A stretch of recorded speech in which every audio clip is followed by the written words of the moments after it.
Morning, grade 12s. I'm quickly going to work through 343 with you. I've already done it before this video, just to save some time. So it was a little bit more challenging than the previous one. The first thing that was something you had to pick up was that the interest was capitalized, right? And we know that because it's got this bit of additional information, which is the different calculation from the one where interest is not capitalized. So that's the first thing you had to look for. Okay, let's quickly look at the answers and where it all comes from. Okay, so if I look at my answers, I'm going to start with note 1, which is the reconciliation between the profits. So the profit before tax comes straight from your income statement. There, the net profit before tax, and it's 1.1 million. It's in the textbook. It's nothing you had to work out. Right, then I have to add on the depreciation was given the 80,000 and the interest was not given. There was a question mark for the interest. Right, so in the textbook, where it was the interest on the loans was a question mark. So I had to do this little calculation to get that question mark to work out the interest. Right, so let's quickly apply the calculation that we had to do. Right, so here it is. It is the loan. I take the loan at the beginning of the year, which was 450,000. The interest is X. The payments we made is the 91,000, and we subtract the payments because it will reduce the loan. And the value of the loan at the end is 410,000. Then we simply calculate X. There's your mathematical calculation. X is 51,000, which means the interest that I have to add on here is 51,000. Right, then I do the maths downwards and I get that amount. Now I have to look at my changes in working capital. It's inventory, receivables, and payables. Right, let's look at inventory first. In my inventory was given to you in the list of transactions. There you could see the inventory trading stock. It went from 450 to 355, and that's what I got here. I just subtracted it. It went down, which means it's an inflow of 95,000. The receivables went up, so it went from 115 to 150,000. That is an outflow of 35,000. And then the payables went up, but in the payables, there was more than one payable if you looked at the list. And here by calculation number 2, you can see how it was calculated. So I first took the trade and payables, which was the difference between those two. It went up, so it went from 89,500 to 248,000. It's 158,500. And then deferred income is also under payables, which I must also include. And there it also went up with 2,000. So the total net change is the total of those two, 160,500. Remember, in my payables note, the only things that does not fall under this category is SARS and shareholders for dividends. All the other things that normally comes under this note must be considered when I work this out. So the change is 160,500, and that's what I write in my note 1. Payables went up 160,500. Do the math of this block, and I write it at the top. To get this answer, it's that one plus this one, gives me 145,500. Right, and this amount gets carried forward to the cash flow statement. There it is, 145,500. Right, then it's my 3 payments, my tax, my dividends, and my interest. And it's all brackets because it's all payments. So tax paid, here's the calculation. On the next page, they gave us space. I look at SARS, and SARS at the beginning of the year was a credit, so that has to be plus. The income tax for the year was given in the income statement. And SARS at the end is a debit balance, and that's why I don't subtract it. I must add it because they owe us. Right, so I add all of them and I get 595,000. This amount goes to the cash flow statement. The dividends, I look at shareholders for dividends at the beginning of the year.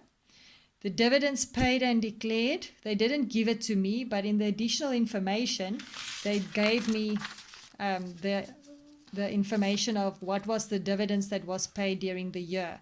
Right, so they said we paid a 32 cents interim dividend, and we paid a 24 cents we declared at the end of the year. The number of shares was also given to us. 750,000 shares were issued. Right, that gives me a total number, dividends paid and declared, 420,000. This amount have to be used. I have to use that here to work out how much I've paid, right? Then the shareholders for dividends at the end of the year subtract 432,500. Right, that's all written here. Tax paid, dividends paid. Right, to work out the interest that was paid, we've already worked out the interest in the first calculation where we worked out what was the interest that I had to add on here, the 51,000. And that's the same interest amount that has been paid in this section. Right, then you do the maths and you get that amount at the top. Okay, then the investing activities. The first one is the purchases of fixed assets. And there you also have to look very carefully because we had land and buildings and we had equipment. Okay, so let's quickly look at what we had to work out there. This is the purchase of fixed assets. Right, so if I look at my land and buildings, remember there I can just use the cost prices. It went up with 28,000 Rand because there's no depreciation. To work out what was the additions of equipment, I have to do this calculation, right, the one that we've practiced. So we start with the book value at the beginning, which is the cost minus the accumulated depreciation, gives you the 500,000. Then it's the depreciation that you subtract. The disposal at book value, they gave us the value, must subtract. The addition is X, that's what I'm trying to calculate, and that gives me the book value of equipment at the end. Again, cost minus accumulated depreciation, 580.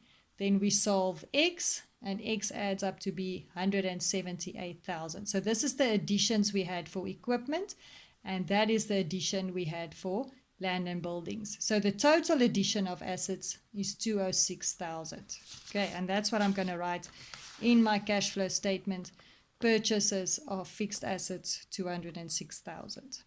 Right, then the disposal of an asset, yes, that's an inflow because I received 18,000 Rand for it. So inflow, 18,000, that's the actual amount I got for the selling that asset. And then my fixed deposit went up, which meant it was an outflow of 70,000. Right, if I do the math of that, I get the 258. Okay, then the finance activities is the issue of shares. I know that I issued shares. I don't know at what price, but I can look at my share capital and see that I got an inflow of 280,000 from selling shares. The loan went down, which meant that I paid the loan, and therefore it's an outflow of 40,000. Do the math of that, gives me the 240.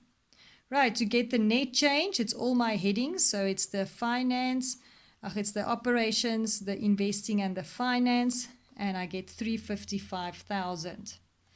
Right, what was the value of my cash and cash equivalents at the beginning and at the end? If I look at note 2, they gave me a place to work it out.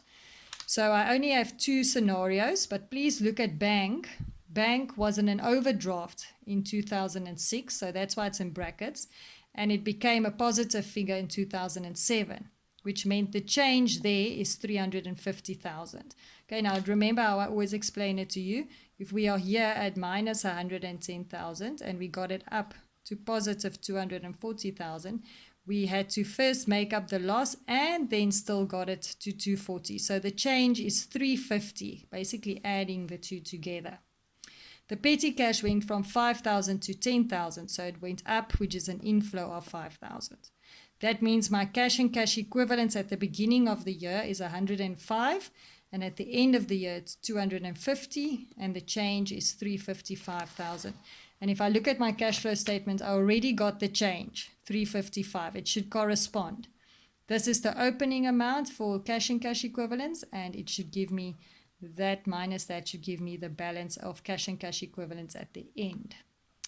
Right, so that is what 343 was. Then they ask a theory question. During the year, was able to improve their cash situation and pay dividends. Explain how they were able to do this when the net income decreased. So we can go and look at our cash flow statements and look at all the places where money came in. So our inflows, what was our biggest inflows? We got a lot of money from issuing shares. We got money from selling an asset. Yeah, that was our main incomes from our operation. We also had quite a bit of income. So because of those incomes, we were able to improve the cash situation and pay the dividends. Right, so it becomes a little bit more tricky, grade 12s, and as you can see, there's quite a lot that you have to calculate. But that's why you need to remember your individual calculations for each thing in order to get it right. Okay, so what you're going to do now, please, is you're going to try 344. Please mark and correct 343, what you had wrong. 344, you'll see it becomes a little bit more challenging now, but you just stick to your basic calculations, right? And if you get stuck, you can ask me what you need to do. So you got to do 344 now. They provide you with the figures, and you must do the cash flow statement for the year ended the 30th of June. Right, hope you come right with that. If you get stuck, please send me a message and I will assist you. Thank you, grade 12s. Have a nice day.